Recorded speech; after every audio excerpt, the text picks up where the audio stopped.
રાજકોટમાં વકીલ પર હુમલો કરવામાં આવ્યો છે। હરિહર ચોકમાં આવેલી ઓફિસમાં એક શખ્સે હુમલો કર્યો છે। પરેશ કુકડિયા નામના વકીલ પર હુમલો કરાયો। રાજેન્દ્રસિંહ જાડેજા નામના શખ્સે હુમલો કર્યો। અસીલના પુત્રએ કોઈ કારણોસર હુમલો કર્યો છે। એ ડિવિઝન પોલીસ સ્ટેશનમાં વકીલો એકત્ર થયા। પોલીસે રાજેન્દ્રસિંહ જાડેજા નામના શખ્સની ધરપકડ કરી છે અને કાયદેસરની કાર્યવાહી હાથ ધરી છે।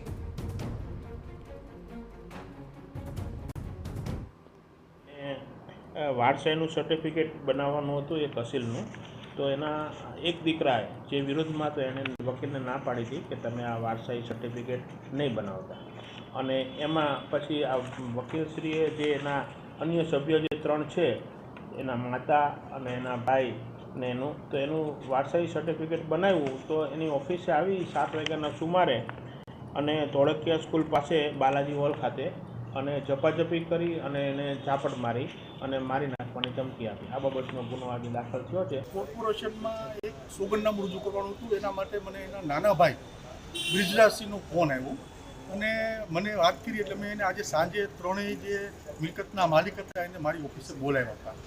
આ લોકો 6 વાગે આવે એ પહેલાં આ કામના આરોપી રાજેન્દ્રસિંહે મને 5 વાગે ફોન કરી અને એવું જણાવ્યું કે તમે મારી માતાની કોઈ જગ્યાએ સહી લેતા નહીં। એટલે 6 વાગે આ લોકો આવ્યા એટલે મેં એને વાત કરી કે તમારા છોકરાનો ફોન આવ્યો છે, એટલે હું આ સોગંદનામું કરતો નથી, અને એ લોકોએ મને સમજાવ્યું કે કરી નાખો, પણ છતાંય મેં સોગંદનામું કર્યું નહીં। અને એ લોકો રવાના થતા હતા, મારી ઓફિસના દરવાજા સુધી પહોંચ્યા, ત્યાં અચાનક આ ભાઈ આવી મારી ઉપર હુમલો કરી, મને તમાચો માર્યો।